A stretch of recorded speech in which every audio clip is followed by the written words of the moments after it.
Welcome, everyone, to another episode of No Bull, Just Bacon. We are going to be having a special episode today where we do a deep dive and cover the new American Dietary Guidelines 2026. It's the 2025 to 2030 Dietary Guidelines. We have had a ton of questions over this. We've seen a ton of feedback from various health professionals in the social media space.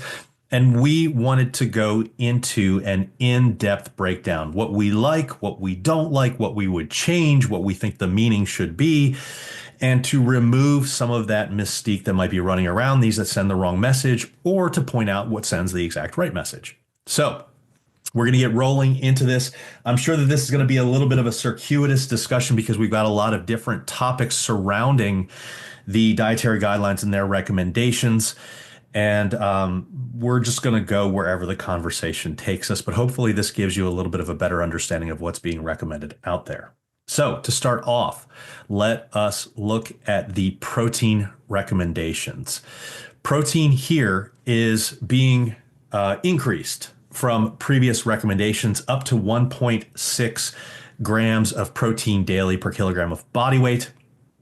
And this has been one of the key cornerstone changes to the dietary guidelines. Now, it was predicated off of the idea that there has been a war on protein over the past 20 to 50 years. I don't believe that there has ever actually been a war on protein. I believe that the recommendations have been low, yes, but I don't believe that there has been a vilification of protein as has been suggested.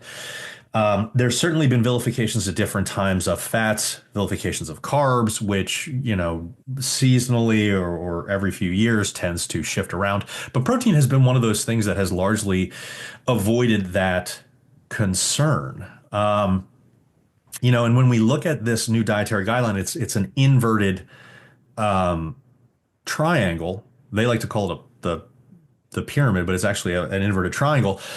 And if you look at the upper left corner, it is the highly recommended types of foods. They're premier foods, and they're pushing beef, they're pushing poultry, they're pushing fish. Animal proteins seem to predominate this recommendation. I don't disagree with that recommendation. Now, I know that there have been a lot of people, vegan influencers, vegan doctors that I have seen that have taken this as a personal affront. I actually don't agree with them. I think that animal protein should be the primary recommendation.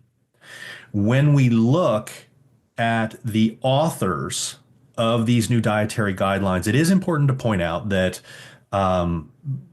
that 2 out of the 3 main authors do get money from the beef industry. And so there is probably a slant towards beef and dairy in this dietary guideline. That doesn't discredit the information being presented. I want to point that out because this is certainly a cause of concern for a lot of people. I feel like there are some minor changes that I would make to the graphic to emphasize what I think would be a smarter choice. I would put fish in the farthest upper left. Like, if we're going to talk about the best protein possible, I find it hard to argue against fish and seafood. There's healthy omega-3s involved. They tend to be pretty lean. Even the fattier cuts of fish tend to be very, very nutrient dense. That's not to say that there is an issue or a problem with lean, minimally processed red meat. I don't believe that there is. I believe that fish should be above that because if we look at overall health benefits, fish comes with lowering of CVD risk. It comes with all these other cardiovascular health benefits. When we look at red meat, there is an associative, based on dose, if you take more and more and more red meat, there is an association with some CVD risk. Having said that, lean, minimally processed red meat seems to have a minimal risk increase, and particularly lean, minimally processed red meat in the presence of fruits and vegetables, which seems to be another focus of these dietary guidelines. So when we look at these dietary guidelines as a whole, I actually don't really have a problem with them listing red meat here. And I know that this has been one of the concerns of the vegan crowd is they'll say, well, there's an increased risk. Well, the relative risk increase when you have fruits and vegetables in play, adequate fruits and vegetables, is something like a 5% relative risk increase. And that's not absolute. So it's not like you have a risk of, cardiovascular event is like 12%, and then all of a sudden it goes up to 17%. It goes from 12% and then 5% more of 12% gets added on. I have an issue So, with the infographic. When you sure, go actually for it. look at what they've written about it, what they've written is actually a little bit contradictory with the image, and that's kind of the beef, no You pun mean intended. when you look at the Yes. textual guidelines? Yeah. So what, and I've seen a couple of people bring that up, which I think is a very salient point because if most of Gen Pop is not going to read that 200 to 400 page document that you and I went through last night. They're not going to do that. And even like the breakdown, like the snippet breakdown, let me actually I think I have it pulled up on my phone. My issue really mostly lies with the infographic because it puts red meat, cheese, and whole fat dairy and chicken above fish, eggs, and stuff like shrimp and tuna.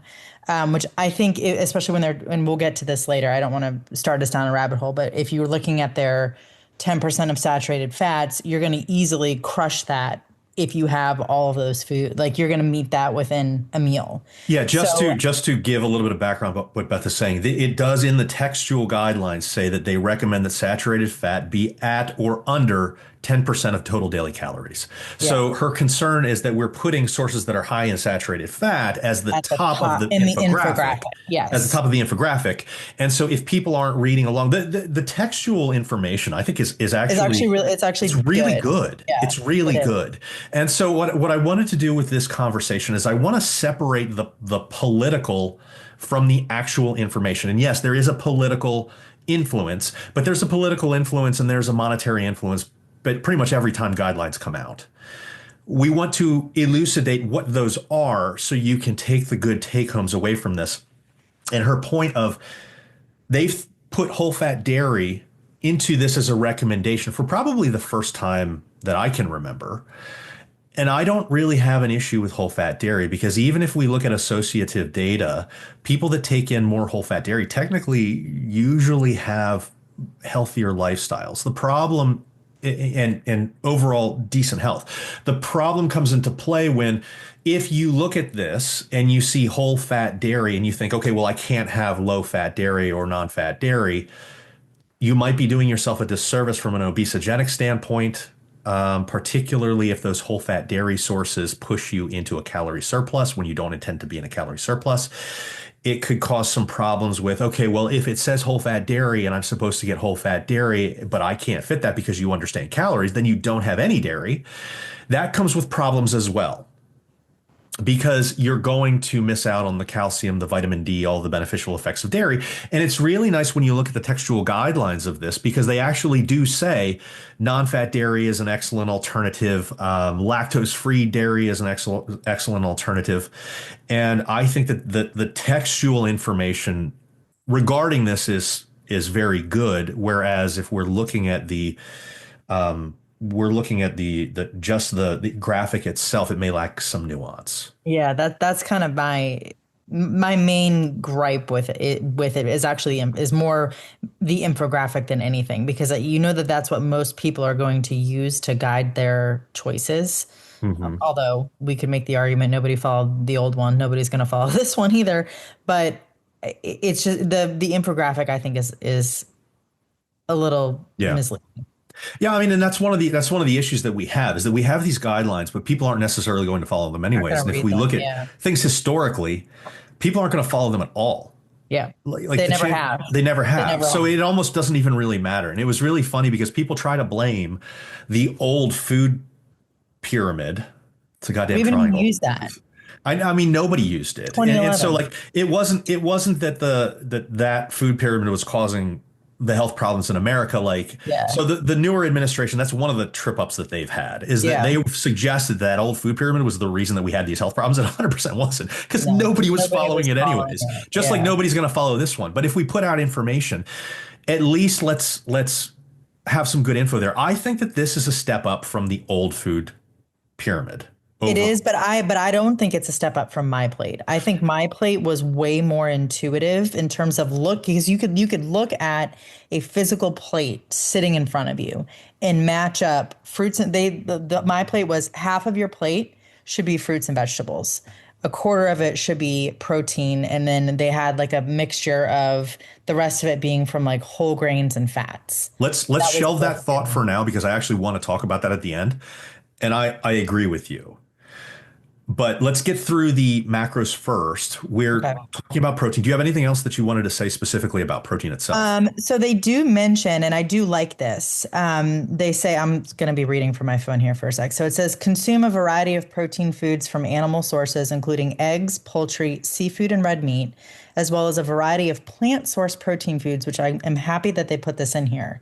Plant source protein foods, including beans, peas, lentils, legumes, nuts, seeds, and soy.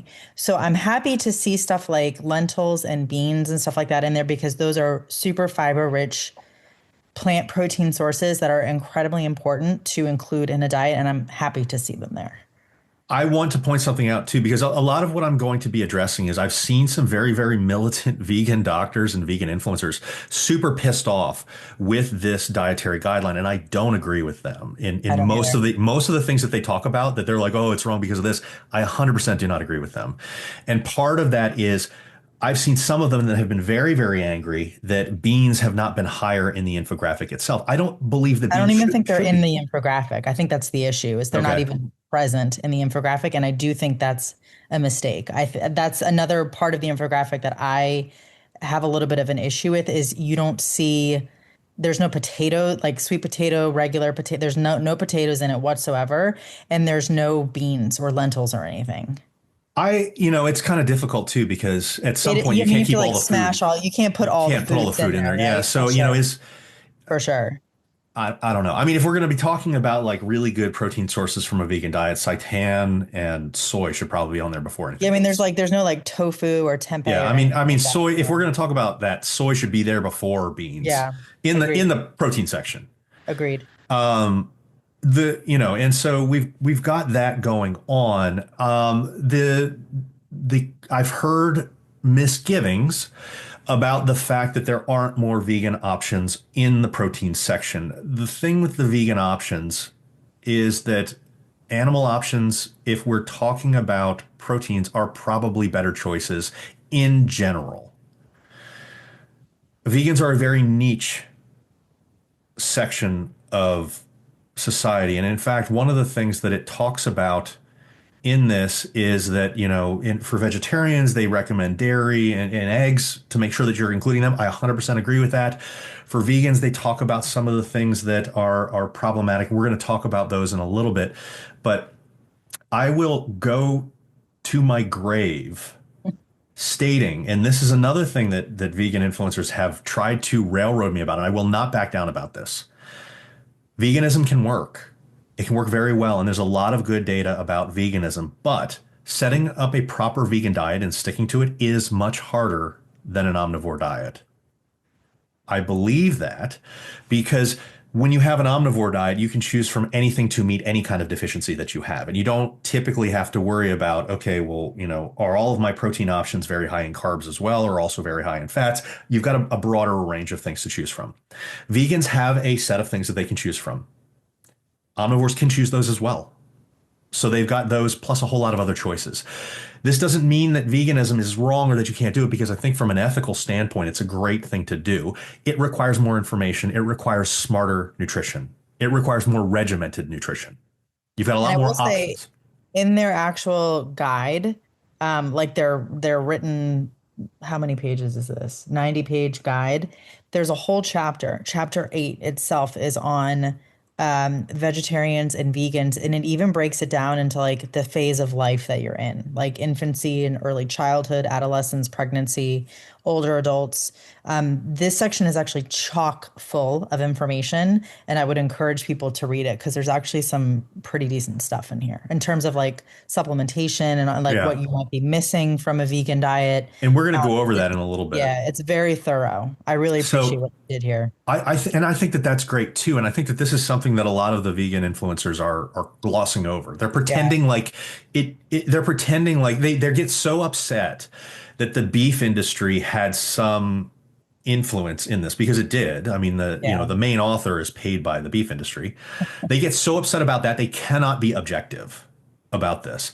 And when I'm talking about it being for a vegan, you have to be more educated on nutrition because if I say, hey, we need to get some more iron in a diet. Well, omnivores have all the heme iron sources to choose from. So when they choose sources, they're going to get iron much more readily. Whereas like you have to really balance the calories that you're getting when you're doing it all from vegan sources. When you have calcium issues, it's everybody knows just go dairy. Vegans can't do that. So they've got to be much more targeted in that kind of stuff. So there are much more problems that can arise without further nutritional knowledge. That doesn't mean that you can't do it. And I fully support people that want to do veganism, but you have to educate yourself. And they actually give a lot of good recommendations within I this. do. So let's move on for protein. For me, that's a thumbs up. I think that this is an improvement Agreed. over the information that has been put out in the past. Like I said, my main concern is that we should be pushing fish and seafood above everything else. I think that that should be our like seafood and poultry. Pretty much, I would Yeah. say is like these are the top tier. You can throw eggs in there if you want. You can throw some dairy in there if you want. But I believe that those should be above red meat if we're trying to tell general population how to construct diets. Yep. It should be above. Red meat's perfectly fine, particularly in moderation in a diet that has adequate fruits and vegetables. Yeah. Okay. And there's even some discussion in here too about like older adults and how important it is for especially older adults to be making sure that they're eating adequate protein. And again, that's something you've heard me harp on my parents about that constantly. Super important. And I'm again really happy to see that information in here. Yeah. All right, moving on to fats. Fats. They're pushing full fat dairy, but within the guidelines themselves, they acknowledge the benefits of non-fat dairy, low-fat dairy, lactose-free stuff. They do not mention almond milk alternatives. They do not mention soy milk alternatives. I agree with that because it's not meeting the micronutrient benefits that dairy provides. Will be a point of contention. People will disagree with this. They'll say, well, you can pick it up in other things in the diet. Great. But then you're picking it up with other foods in the diet because you have to, because almond milk doesn't provide it. That's why dairy is recommended above other things. So I don't have an issue with them not saying everybody should be eating almond milk as an alternative because it's not an alternative for dairy if you need other things to make it an alternative for dairy Right. from a nutritional standpoint. It's not. I don't care if it's a substitute, not nutritionally. It's a substitute in a diet from a taste and texture perspective, not a nutrient perspective. Okay. Now, one of the things that you can tell that the beef cattle industry is a part of this is because they specifically mention butter and tallow and use terms. And this is something that I disagree with. They kind of push either explicitly or under the table butter, tallow, and extra virgin olive oil. Extra virgin olive oil, completely fine. Love it. Butter and tallow should probably be moderated in a diet, especially given the fact that they mention that 10% of total calories or less should come from saturated fats. Saturated fats are a misunderstood fat because the food matrix that is associated with the saturated fat makes a big difference in how that saturated fat affects health. Eggs, red meat, full fat dairy, chocolate, among others, can have more beneficial effects than certain things like butter or tallow. So the source matters, but it's almost too complicated from a nutritional standpoint to point that out. So I think that guideline of the 10% of total daily calories It really makes a lot of sense. And I would think that if you truly believe that these people are 100% committed to pushing an agenda, that wouldn't have been mentioned at all. I do think that there is an agenda. I think that it's rather mild compared to what it could be, which is why I don't disagree with these nutritional guidelines as a whole. I think that they're overall rather good. And I think that if you follow these, which no one is going to do, I think that if you follow these, it's going to be a very beneficial thing for overall health. Now, one of the things that really bothers me to point out some of the negatives, one of the things that really bothers me is that they mention industrial oils. There are some industrial oils in the American diet. They are very specific and they are very regulated. Seed oils are not industrial oils.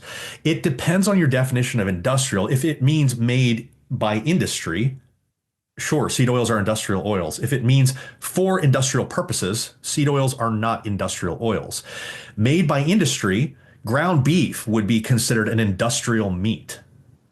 But you're not using ground beef to like put in your car to make it run more efficiently. You're not using canola oil in your car. So like this definition of industrial, they're using it. This is where that slant, their agenda kind of comes through and doesn't make any sense.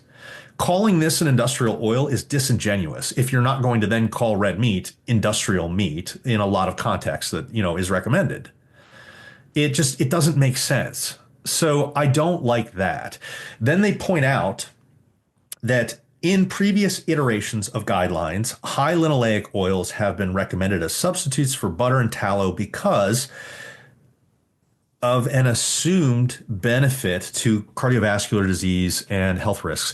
High linoleic acids, safflower oil, some of those other ones, they seem to be more cardiovascularly neutral than anything else. So, they might provide a little bit of a benefit or a wash compared to things like butter. But we need to acknowledge the fact that things like canola oil are not high linoleic acid oils. And canola oil, when used as a substitute for butter and tallow, always shows health benefits outside of high frying conditions.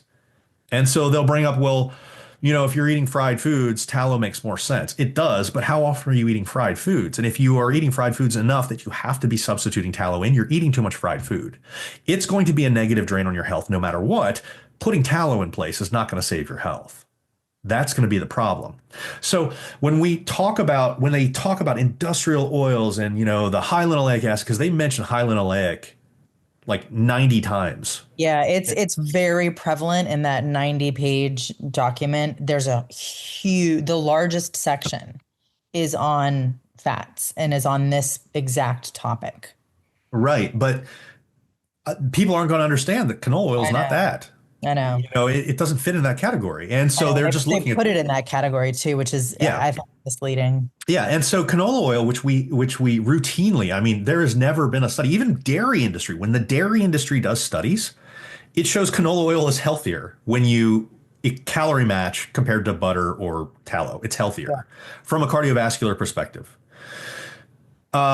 Yes, it does not have as much heat stability, but that's where the frying issue comes into play. And any of these oils is probably worse for you in a frying condition. Why y'all shouldn't be frying all your friggin' food? Like, no, that's the problem to begin with. That's part of the issue. Like, you're eating fried chicken. Like, probably shouldn't be eating fried chicken. Yeah, that's the problem. It's not that you're choosing oils, although you're getting excess calories from frying all of your friggin' food. It's not the oil that you're frying it in, it's the calories.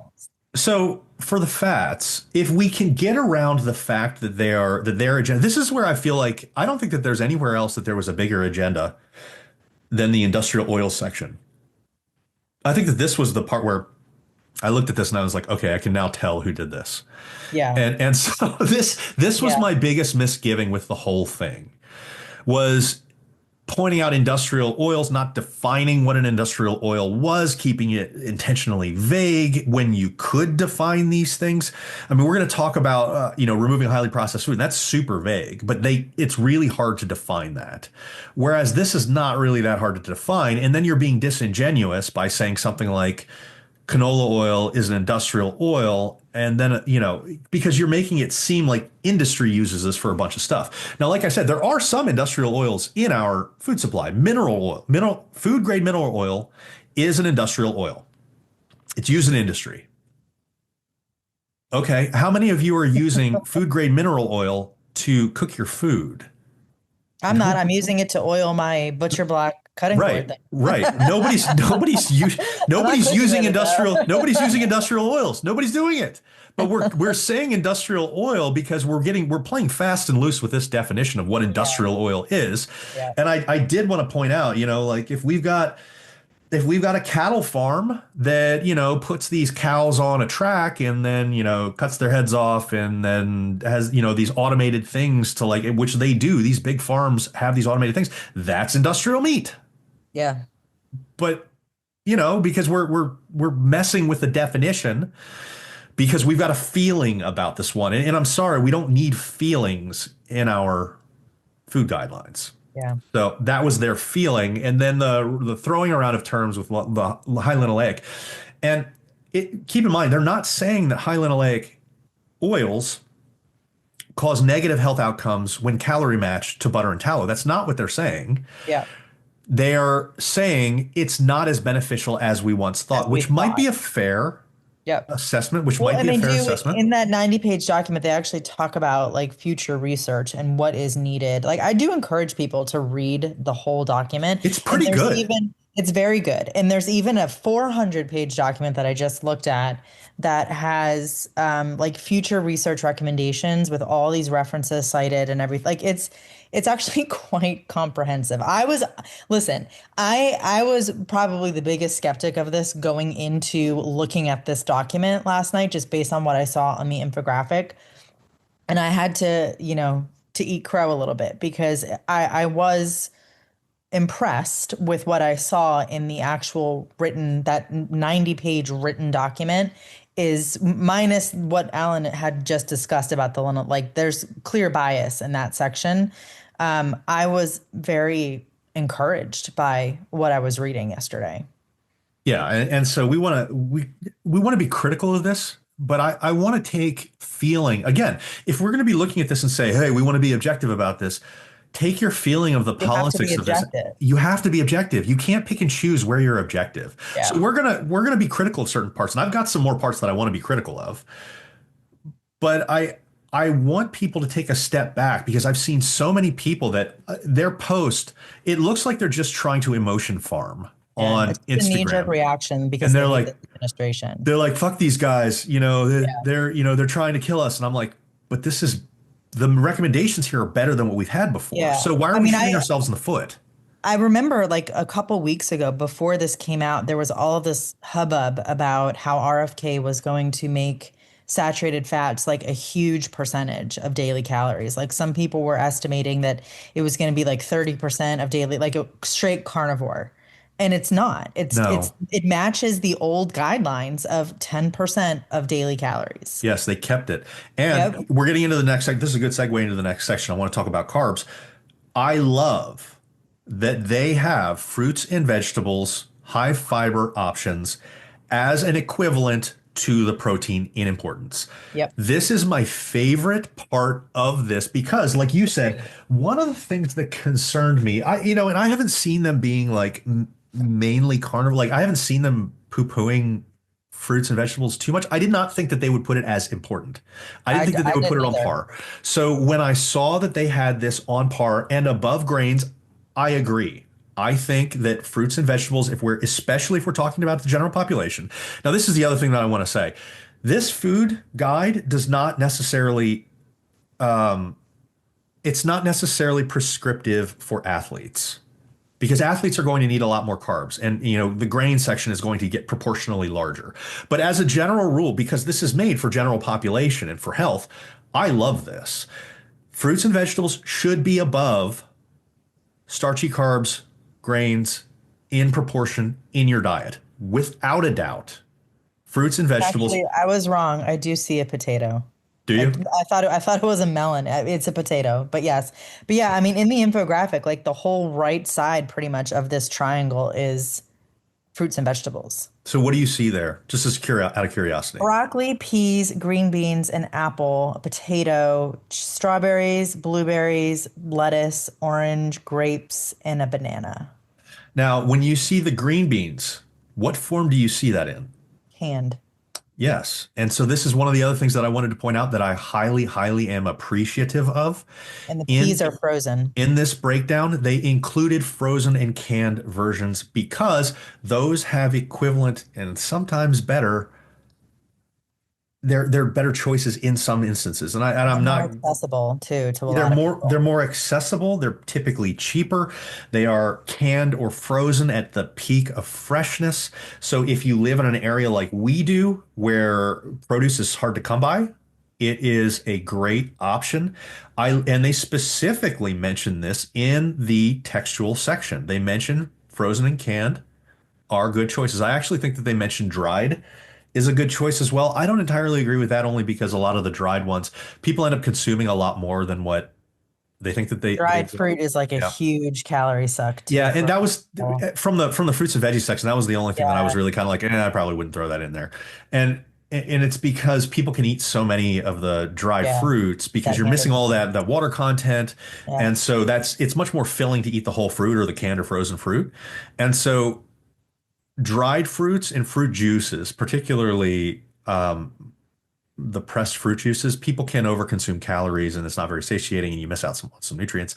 That kind of stuff kind of gets into like a murky area. So I wish they didn't include dried. I'm not gonna say, hey, They're not in the infographic, if that makes you yeah. feel any better. I mean, but the important thing here is that they have a fiber focus. Mhm. Things could be a lot worse, people. Fiber is going to, Beth, you said this yesterday, and I 100% agree with it because it was something that I was thinking about prior. Fiber is going to take a level of importance as protein has over the last couple of years. Everything has been protein, protein, protein. We're going to start to see more and more foods being like high fiber this, high fiber that. And we've talked about this in the past. It's extremely important to get fiber in your diet. It's why carnivore is one of the dumbest pieces of shit there is because it's super stupid to take fiber out of your diet. It cleans up your cardiovascular system. It optimizes your GI tract. It helps with so many other things, blood lipids.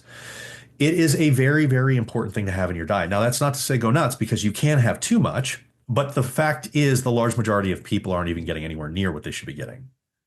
I don't And see a specific, and I'll continue to read this as you continue to talk. I'm looking for a specific fiber recommendation, recommendation. and I don't see it yet. So what they do have, I mean, you can always hit the find and page thing to see if that'll help. Oh, that's true. But what they do recommend is 3 servings of veggies and 2 servings of fruit as a minimum, and I think that that's a good. I like that. I actually like it. I've seen again. I've seen so many of the vegan influencers getting really up in arms about this kind of thing, and they're like, it's too low. But I actually like that. Not to say that this should be your max. It's the minimum, and that's what they recommend. But we're trying to get people who don't eat any Yeah. to start eating some. And if they, I mean, I've seen guidelines at least where it's upwards of like 11 to 13 servings of fruits and veggies per day when some reviews look at the stuff. And I can't disagree with that either. But if you try to tell somebody who's not eating any vegetables that you now have to eat 11 servings of vegetables in one day, they're never going to do it. They're going to feel like completely overwhelmed and they're not going to start. 3 servings of veggies, 2 servings of fruit is what I default, even with my one on one clients. That is what I default as the minimum with my one on one clients for a Yeah. reason. Yep. And I love that the vegan influencers are super butthurt over this, but that's because if your entire diet is based around fruits and veggies, yes, it's going to be a lot higher. But when we work with the general population, who these guidelines are specifically made for, we have to keep things in a realistic amount. We have to look at the data, what's going to be helpful, what is doable, where should we set our minimums, and this is a perfect place to set our minimum. So I think that this is a really good thing. I like where they went with their setups here for fruits, veggies, and putting starchy carbs, grains at the bottom. I don't see anything about dried. Oh, I hear. Frozen, dried, or canned vegetables or fruits with no or very limited added sugars can also be good options. I agree. Eat whole vegetables and fruits in their original form.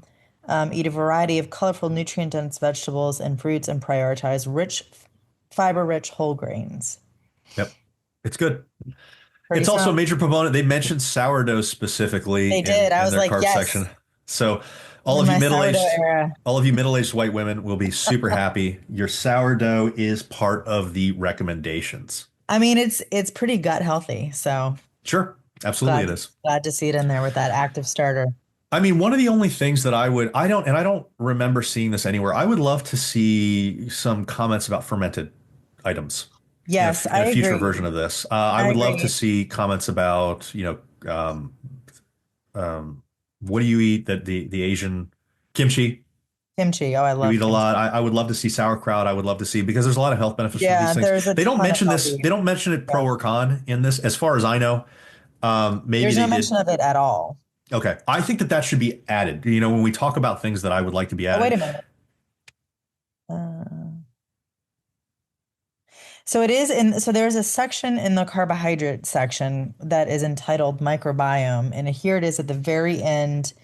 It's mentioned, it says, although the field is still developing and causal pathways are not fully defined, randomized and controlled feeding trials show that increasing intake of minimally processed and fermented plant foods modulates the microbiome and microbial metabolites in directions generally considered more favorable for gut and metabolic health.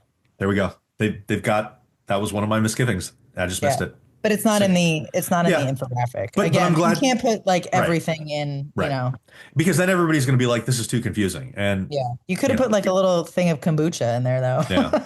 no, disgusting. No. All right, let's talk about one of the things that I feel like this is kind of difficult, but I almost can't blame the authors in some way. They talk about they want minimally processed foods to limit highly processed foods. I Mhm. agree. The majority of our diet should be based off of that. It is going to be very, very difficult because it is a vague, it's not well defined. And even when we look at studies, they have to define what it is. And each time the people run a study, it's defined differently. Yeah. So it almost seems to me like this is not the fault of the people that set this up. What we need to do is we need to establish a national guideline for what we consider ultra processed foods, for what we can, to what we consider minimally processed, to what we consider, and go from there. And even highly processed foods, there are highly processed foods that are healthy. There are highly processed health foods. Protein shakes are highly processed health foods. That doesn't mean that a highly processed food has a negative health impact, but the fact remains, at least associatively, the more ultra processed foods that we have in a diet, usually the less quality that diet is. That's because we're not making it up with protein shakes. The people that are eating a lot of ultra processed foods are not doing it with whey protein. So, and this is one of those areas where it becomes really confusing with seed oils because ultra processed foods often contain a ton of seed oils. And so then people will vilify the seed oil, but it's because it's in a matrix of a ton of oil that's going to put you into a calorie surplus, a ton of added sugar that's going to put you in a calorie surplus, lack of nutrients that are going to be problematic. I mean, get a little Debbie snack cake and you're going to get a lot of seed oil, but vilifying seed oils off of that basis is kind of missing the point. Yeah. And so there is something to say about, choosing minimally processed foods. I think that they did a really good job in pointing that out. I think that this is not the fault of the authors themselves. I think that we need to come together. Nutritional sciences needs to come together and come up with a national definition for ultra processed food so we can actually Agreed. discuss this in some kind of helpful manner. Agreed. Because Because I think because like there's gray areas with like canned vegetables are now I don't know if you consider that highly processed, but that I is would a not know. processed. I would not, but I know that there are some people that they immediately dump it into the processed food category when it's minimally processed, but it's still a viable option for people that don't have access to the real, stuff that comes out of the friggin' ground. But that's to your point. I agree that that is absolutely needed because I think there's a lot of gray area with interpretation of what is considered a highly processed food. I mean, they do have a little infographic in here of what they like, just a few items that they deem to be. So it's like vegetable oil, cereal, cake mix, Which hot again, dog. vegetable oil should not be in there. Yeah, it's in there. Hamburgers, candy, soda, like regular soda. Although they do talk about artificial Right. sweeteners in, which is another. Yeah. We'll talk about that in a minute. Potato chips, mac and cheese, low fat sweet yogurt, Gatorade, crackers, fries, and white bread. Okay. All right. So I don't agree. I don't agree with all of them. I agree with I some don't of agree them. with all. I agree with most of them, but I don't Yeah, agree with most of all of them. them. But I I, mean, I wouldn't. I wouldn't even agree with the ground beef. It is processed, but like if you're I getting like think a they mean ninety-three going to percent. get a hamburger at McDonald's. Oh I think yeah, that's no, what they mean. but that has nothing to do with the processing. It's the type of Right. beef that they're choosing. Yeah. If you ate that fatty of a cut in like a steak form, it's still a problem. Right. And so Right. it has nothing to Yeah. do. The processing is irrelevant in any of this because processing does not affect the healthfulness of that product. Because if you get like a 93% ground beef, that could be better than, Yeah. an ultra fatty cut of steak that's not considered processed. Yeah. It would still be a better choice. So this is a definition thing, and we kind of need to get into that, as a nation. Okay, alcohol. Huh. So this is a fun one because people say that they've lessened their stance on alcohol. I don't know if I would say that they've lessened it so much as have become even more vague because before it was tightly defined. Yeah, And it now it's I don't know because I don't know what they mean because of how vague they were. So prior to this, the previous guidelines had they considered one. they Yeah. considered one drink for a woman per day and two drinks per day for a man to be That's a okay. lot of that's That a is lot of that's a booze, drinking dude. problem. You're drinking every single day. That's a drinking Every problem. single day. Let's first set something up. There is no level of alcohol that is beneficial for health. None. Every level of alcohol is negative to health. All levels of alcohol are negative to physical health. There's ample evidence on that. I know that there are some fitness personalities that'll be like, oh, just have a couple drinks here and there. It's not going to really hurt you. They want to be your friends and they want you to hit like.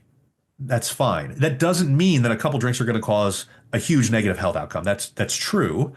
That also doesn't mean that in any way it's healthy. It can be both those things.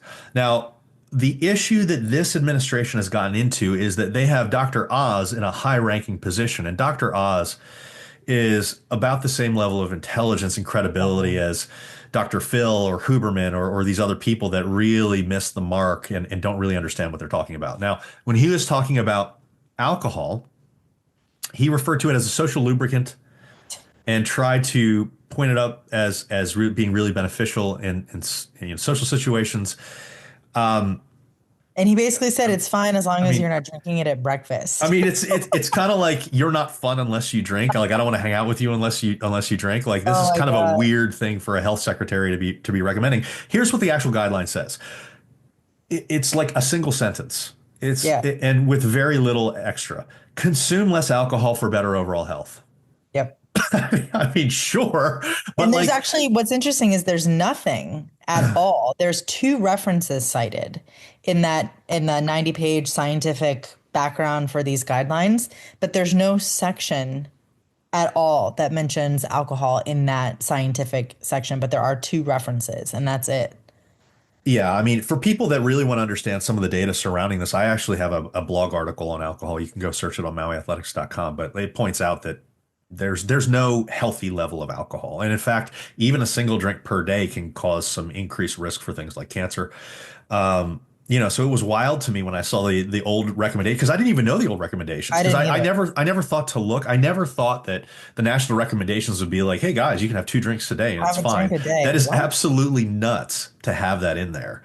Now, consume less alcohol for better overall health. Maybe what they are doing Maybe what they are doing is what I said earlier. Maybe they are looking at this and they're like, holy shit, this is an entire country of alcoholics. Let's get them to just do better than what they've done before.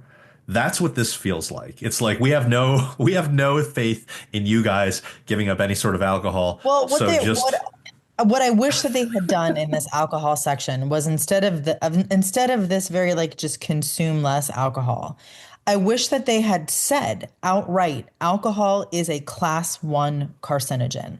Like no amount of alcohol is healthy. Like that is what they should have put in these guidelines. And now if people want to drink, that people are going to drink, right? But I think if you want to actually state the facts and what we know about alcohol, you should have probably put that in here.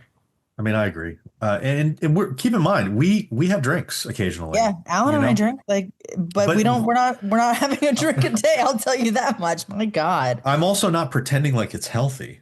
no. I'm using I it as just a social enjoy. lubricant. Yeah, I just enjoy a really nice drink at one of these restaurants that we go to every now and But then. Like, it's super weird for an administration to be like, use it as a social lubricant. I mean, there's almost like a feeling like they've got to be buddy buddy with you, which is not really necessary under the conditions that we're discussing here. Moving on from alcohol. Sorry to break people's days. No, for people that are unaware of this, no, red wine, any sort of wine is not healthy. there's no It is amount. not healthy. No There amount. was a big thing made up by the wine industry where they're like, oh, resveratrol, and then they don't mention that there's not enough resveratrol in there for it to really do anything to give you benefits. So yeah, it's not healthy in any way. You're not doing yourself a favor. Once you consider all the downstream effects to hormones, the extra calories, the displacement of whole foods from your diet, it's not really a great thing. Sodium. I'm just going to talk about adults. There are guidelines. I actually like this. There are guidelines for kids and everything like that, so parents can keep an eye on things. The recommendation is for adults, anybody 14 and older, 2,300 milligrams or less per day. And what I really like about this guideline is they mention that athletes might require more. I love that. It's true. That doesn't mean we need as much as we're getting. The previous guidelines, I think it stayed at the same. I think it was 2,300 Yeah, milligrams yeah. or less per day, which has been the guideline for like 20 years or so.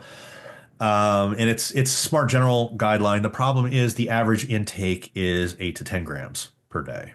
And that's because So of the reliance on highly processed that's foods. because of the reliance on highly processed food. So we're massively overshooting this mark for Gen Yeah. Pop. We're massively overshooting this mark for athletes in most cases.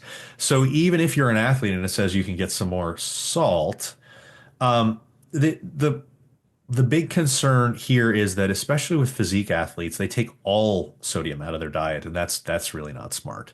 If you're an endurance athlete or you work out in highly humid environments for long periods of time and you need to replace sodium, that's a good thing. They do mention electrolytes as well in a very vague sentence in this to replace your electrolytes. But They it's just not say real. sodium and electrolytes are essential for hydration. I mean, yeah, it's very vague and not helpful, but okay. So that's not, I mean, it would take too long to get into like, well, what do you need? And, where are you Yeah. deficient? And like, but if I'm going to give you just like a little bit of guidance, you probably need to be eating more potassium and magnesium. So, you know, probably supplement with those, get a banana, that kind of stuff. And it does say highly processed foods that are high in sodium should be avoided, And that's true.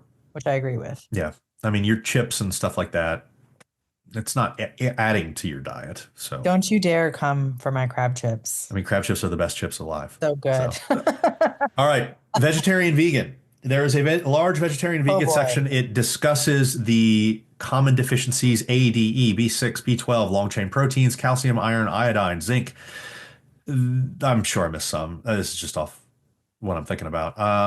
It's true. There are a lot of things. Now, to be fair, omnivore diets in general, the standard American diet is very deficient in fiber.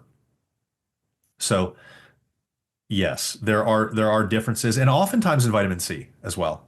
And I'm sure that I'm missing some more for omnivores. The difference is it's probably easier for omnivores to pick that up than it is for vegans to pick up some of their things. And in fact, if you're a vegan and not a vegetarian, because vegetarians, particularly pescatarians, you could argue that pescatarians are probably the healthiest people in the world. Hell yeah. You know, so people who are vegetarian or pescatarian, you might have you're pretty much omnivore light, and Yeah. you kind of keep, if you're a pescatarian, you keep all the best stuff of omnivore anyways. Um, and especially if you have dairy, eggs, fish, you're good to go. You don't need to eat anything else. You're good. Because you've got all those fruits and vegetables and stuff like that alongside. Vegans have a different lifestyle. They don't get enough carnosine. They have, no ways to really get B12. I mean, in any, helpful manner. Creatine is really deficient. Iron is problematic because you're only getting non-heme iron, zinc, iodine. We've got all these things. Calcium is really problematic. We've got all these things that are really deficient, and that's why it almost, I mean, not almost, it always requires for some of these to be in optimal health ranges supplementation. And any diet that requires supplementation to by virtue of how the diet is set up to reach optimal health is not an optimal diet. So if you're a vegan and you're running a vegan diet, it's not an optimal diet. If you're doing it for um, reasons that are, because of how you feel about animals, 100%, that's a wonderful reason to do it, and I fully support you. But then you are open and honest about the deficiencies that these diets provide, because when you are honest about that, you can do things to address that. You can teach yourself a little bit more. I mean, the other thing that really falls into play here with the vegan diets are omega-3s are very, very hard to come by, because if you are not able to take in fish, the only option that you really have for good omega-3s in your diet is taking algal supplements, because people are not eating algae. You The other vegan options for omega-3s are pretty much all garbage, because the majority of them, or all of them outside of algae, as far as I know, I'm sure that there's probably one that I'm missing here, but whenever I've got my, Flax. huh? No, Flax. flax is garbage too. So I'm getting into that. So the algal does not use ALA. Okay.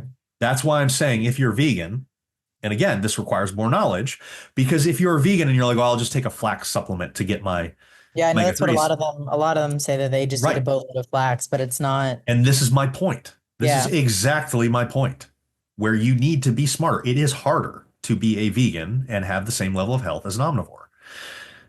ALA is a shitty, shitty way to get your omega-3, because it has to be converted to usable forms of EPA and DHA before it happens, before you can use it.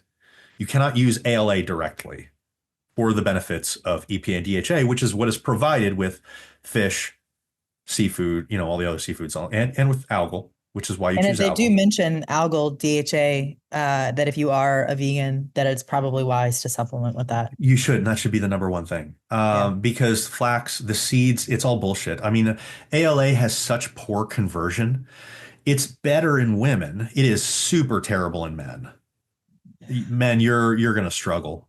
You need to get the algal supplements. And so again, this requires more knowledge. You can do it. Be open and honest about the challenges that you face, and you can live a healthy lifestyle and save the animals at the same time. Anything else to say about vegan, vegetarian, Beth? Do you want me to read you read out loud the recommendations? Because they do go into, um, I especially like the point that they make about, it says significantly limit highly processed vegan or vegetarian foods that include added fats, sugars, and salt. And the reason that I want to point this out is because vegans and vegetarians love to eat that like fake meat stuff, and absolute, it's trash. It is trash. It's difficult because I mean, and there are studies looking at this, and that most of them, well, at least one of them that I can think of, points out that in many instances, you view it as a taste and texture substitute, not a Mhm, nutrient substitute. But that's mhm. because plants and animal foods have different nutrients, and so you're not going to be getting the same, iron, and probably the same, unless you're using a mycoprotein. You might have some other issues, and it's just you got to be really conscious about what you're using in a vegan diet, and those substitutes. Whenever I work with vegan clients, I work with a lot of vegan clients. Um, they're never aware of what is in the food that they're eating other than Beyond it meat says stuff. vegan alternative. Yeah. And so, building the diet for them is it's very eye-opening for them when I'm like, okay, well, we got to build a vegan diet. And they're like, but I know this influencer that he's an athlete and all he does is vegan. I'm like, yeah, and he chooses the same four or He literally five or eats six tofu proteins. every day and He doesn't care. literally eats protein, tofu, seitan, Yeah. mycoprotein, TVP.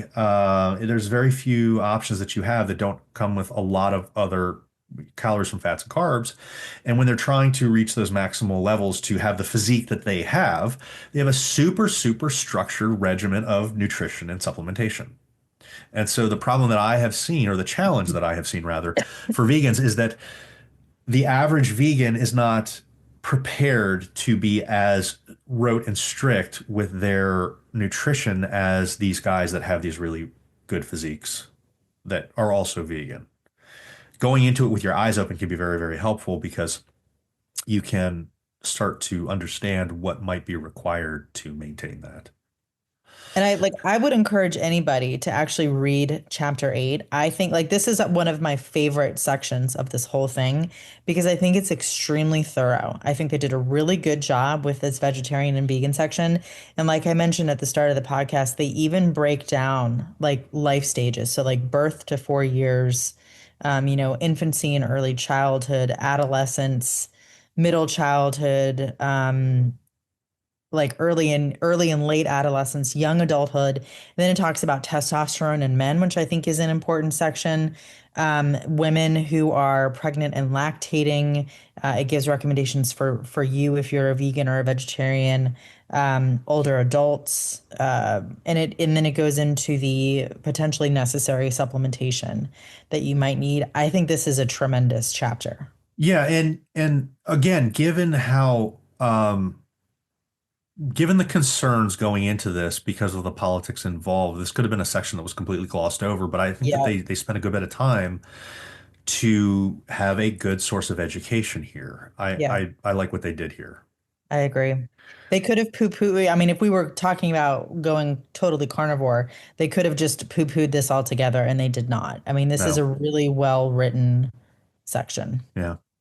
Artificial sweeteners and dyes. I have an issue with this, the recommendations with this in this product.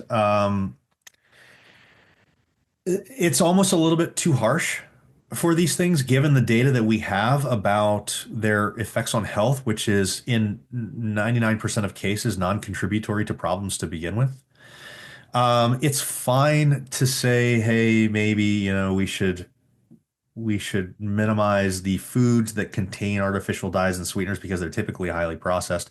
But honestly, artificial sweeteners are not the reason people are overweight or have metabolic disorders. And in fact, if anything, it helps as a replacement for sugar sweetened beverages. And I know that the issue here is going to be the argument of abstinence versus safe sex.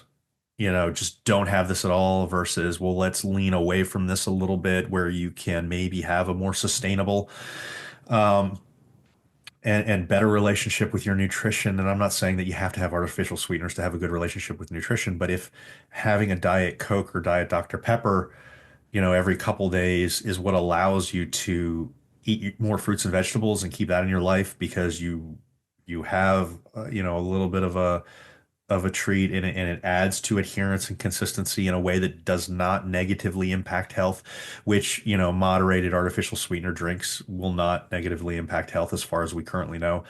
I, I think that this is another one of those, okay, well, this is where some of that agenda bled in. Well, and you can see Um, it too in the actual research section. You can tell that they cherry picked here for sure. yeah. And so Because this, like because it talks about how artificial sweeteners disrupt metabolism. Evidence from animal models and human non-randomized studies suggests that chronic consumption of artificial sweeteners may increase energy intake or disrupt metabolism and therefore increase cardiometabolic disease. I have never seen a study that equates calories that shows this. I know. Alternative sweeteners were associated with increased risk of all-cause mortality Yeah, because the people that have huge risks are drinking Diet Coke. with their fried chicken. Right. The people that don't have these huge health risks are not like in droves drinking as much diet Right. soda as other people as the people that have these issues. Yeah. So this is an associative data problem. This isn't a Yeah. You can tell that they very definitely cherry picked the data yeah, here. this is a miss in This is a huge this. miss. Now, having said that, people will get super butthurt because they're like, "Well, you're telling people to drink artificial sweetener." I'm absolutely That's not. not what we're saying. That's never what I'm we've said. water is always better than a Diet Coke. Yeah. It's always better than a Diet Coke. If you're the type of person who's drinking 6 regular sodas a day and you switch those regular sodas for diet sodas, I'm going to be happy about that. Yeah, I mean, and when I say it's always better, I'm saying from just a scientific objective, we're not thinking about how this is affecting your adherence and consistency with the diet. If all things are equal and it's a wash, which you choose the fucking water. Yeah. without question. If having that Diet Dr. Pepper allows you to feel more comfortable with sticking to your nutrition otherwise, have the Diet Dr. Pepper. If water's Right. not going to do that, and if you have the water, you're then going to have 6 donuts. Well, the Yeah. Diet Dr. Pepper is a better choice. Yeah. And we should not be saying, well, there are negative health outcomes when we look at associative data. I mean, there are more shark attacks when ice cream sales go up because it's the Right. summer and people are at the beach and they buy more ice cream and they're also in the water more. That doesn't mean that it's the cause Right. of the negative health effects. We are getting an issue with causation versus association. Yeah. And And so one of that, the things that I have a rub with, especially when it comes to them not mentioning that alcohol is a class one carcinogen and like literally no amount of alcohol should be included in a diet. It says while no amount of added sugars or non-nutritive sweeteners is recommended or considered part of a healthy or nutritious diet, one meal should contain no more than 10 grams of added sugars. Why couldn't you make a statement like that about alcohol? yeah, I Like mean, it shouldn't be included. Like you put it in here about non-nutritive sweeteners. Why couldn't you have put that in about alcohol? That's a miss to me. well, that's just agenda Yeah. kind of coming through on this one. Now, does this Yeah. mean that the dietary guidelines are bad? No. No, it's just you can see the bias here for sure. Yeah, this is part of the bias. Now, Yeah. here's one thing that I want to point out. This is where I want to go back. I have a note that this is where I want to go back to one of the things that you were sort of hinting at earlier because I did want to address this. I actually really like my plate because I think that not that this one doesn't have improvements over my plate. I think that we should have sort of combined some of the recommendations from this into a my plate style guide. I don't like the triangle. Visual. I Yes. don't And like that's what I mean by I like my plate. It wasn't I do. necessarily I liked the visual Yes, the representation visual of a plate. representation of my plate is better than Yes. this. It's more intuitive for people to follow than this pyramid. The textual guidelines in this pyramid are excellent.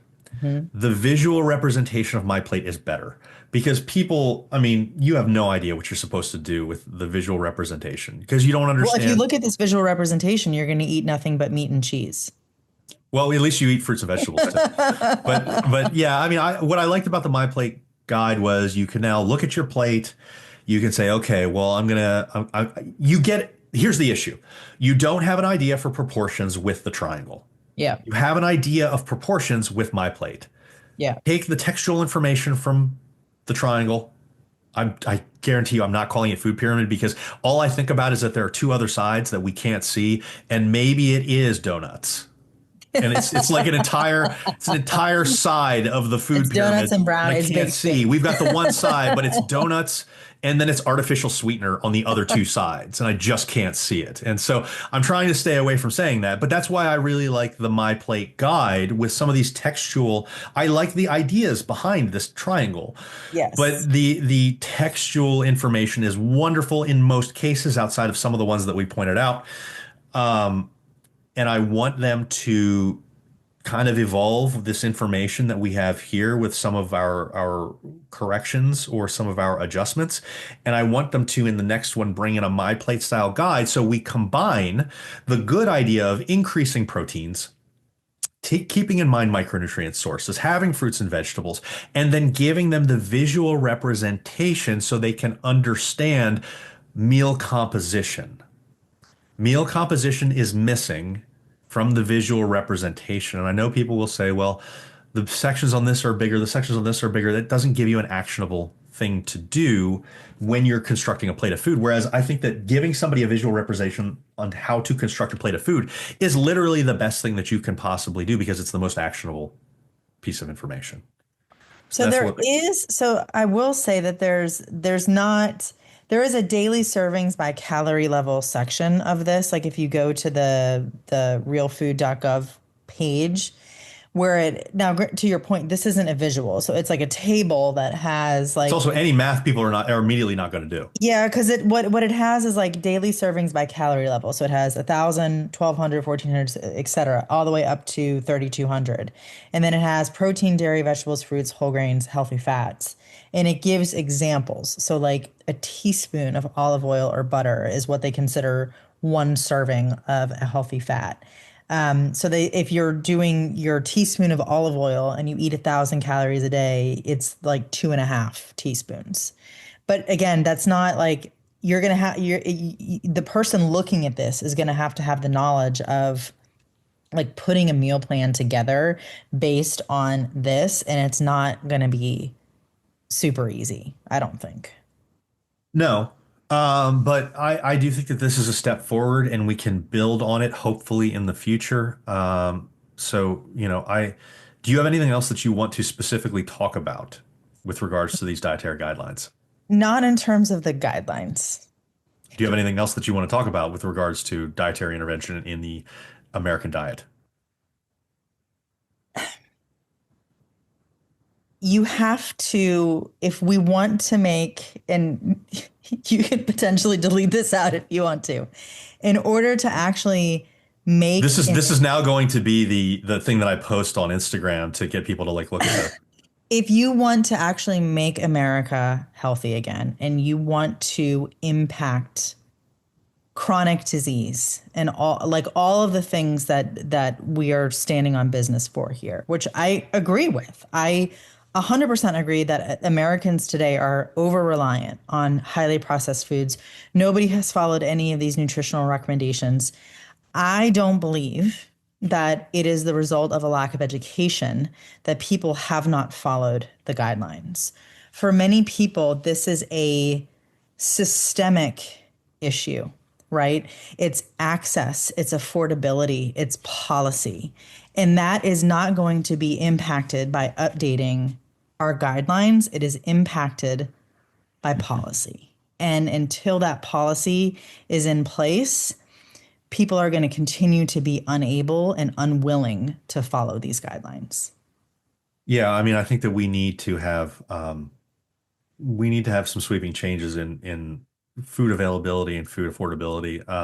And certainly this is the thing is it's super easy. It's much more straightforward to put out dietary guidelines than it is to Yes. overhaul a food system. So Policy. that's not to say anything You about, need both. You need you need both. Like both. I Yeah. don't think that this is Yeah. This like is I don't think that the guidelines are like a moot point. Like I think these no, guidelines are sound. I think no, that they're and good. and this is also not the responsibility of Don Layman or those other people No, that took part in this dietary guideline. no. I realize that this isn't their issue. That they're one part of addressing the nutritional issues that we have as a society.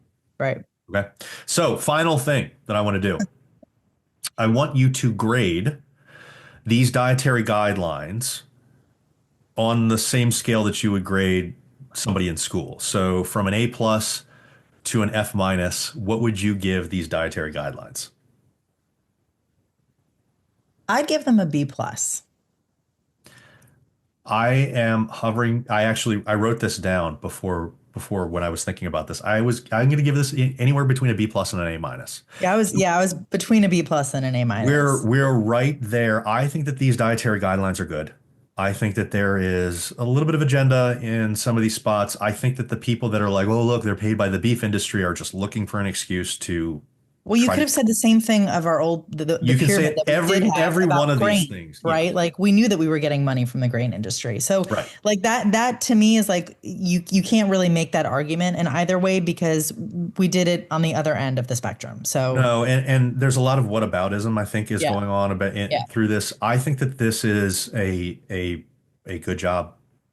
And I so think people might be obviously, surprised at our take on this because yeah, I out of anybody I wanted to hate this, and I like really after reading all of that information last night, I was like, yeah, I don't like I don't hate this. I don't hate it, no, and I'm I, kind I of think surprised. I think that this is a good job. Like I said, I wish that fish and seafood was above everything else on that visual side. I don't know if I'm trying to think back on everything else that we talked about. I don't know if there's really. Alcohol. I think they missed the Well, boat on that's alcohol. not in the visual, anyways. I But know. I think that they missed on the alcohol. I think it's just super vague. Yeah. But again, are they thinking, okay, well, these sons of bitches aren't going to not stop drinking alcohol anyways, so do we just keep it vague and say drink Right. less? There's a difficulty there. I mean, if I was giving out a recommendation, But here's the problem. The problem with the recommendation that I would give out would be unrealistic for the average American and may just be it's again like, are we telling people to abstain from sex when that's not going to work? You Right. know, and so that's the problem that you run into as a coach, as a nutritionist, as somebody that's writing health guidelines. It's super difficult. I mean, this goes back to like, even when we have disease spreading throughout society and people are like, we'll stay 6 feet away. Well, 6 feet away is not going to do anything. Yeah. We know that the transmission is somewhere between 12 and 14 feet, But if you but had told everybody to 12 and stay 14 feet, 15 feet apart from each yeah, other, not a single friggin' person would have done that. nobody would have done that. And then we have to think about the fact that we're in, office settings where air is being recirculated throughout the building, and then it doesn't matter anyways. And so you get into these decisions as public health, and this is Yeah. the issue with public health. This is to defend the people that wrote this. You're in a position in public health where you're damned if you do, damned if you don't with some of these Yeah. recommendations, because no matter what you say, the actual answer will not be helpful. Yeah. Telling people Agreed. don't drink at all is not helpful, even though Yeah. that's the right answer. The right answer is zero drinks. Yep. But so what do you tell people? Yeah, no, You you're can't tell people 100% zero correct. drinks. I mean, both of my parents worked for the NIH in food policy. My mom did in food policy, and this was one of her struggle points. Is like as a nutrition professional, like what the right answer is, but actually conveying that message to not just one or two people in Gen Pop, but literally the entire nation. It's way more difficult than I think people truly understand. And then the hypocrisy involved because we actually have a couple drinks a month. Yep. And so people are like, well, you have a couple drinks, why can't we? And I'm like, well, I'm not having a drink a day. Right. So, And I'm also not like, it's not like I used to be drinking 25 drinks in a month and now I'm down to 3. Like there's also a difference there. Like right. it's, so you've like, and that's just it, right? Like it's a tough position to be. I actually don't envy these people because this is a tough thing to do for an entire population of people. But I think overall that they did a very, very good job. I think that the takeaway from this is I think that anybody that is saying that these are terrible or that we should immediately ignore them is just being overly critical. I think that they're not. I also think that there are people that are being very emotional about this because of this administration. And some of them are bringing up salient points, but I think that the initial knee-jerk reaction to it is to just hate it automatically without, I don't know, I wonder how many of them have actually, besides looking at the infographic and then the little like cheat sheet, that like 4-page cheat sheet that comes with it, I wonder how many of them have actually read the thing that you and I were reading last night, because there's so much nuance in there.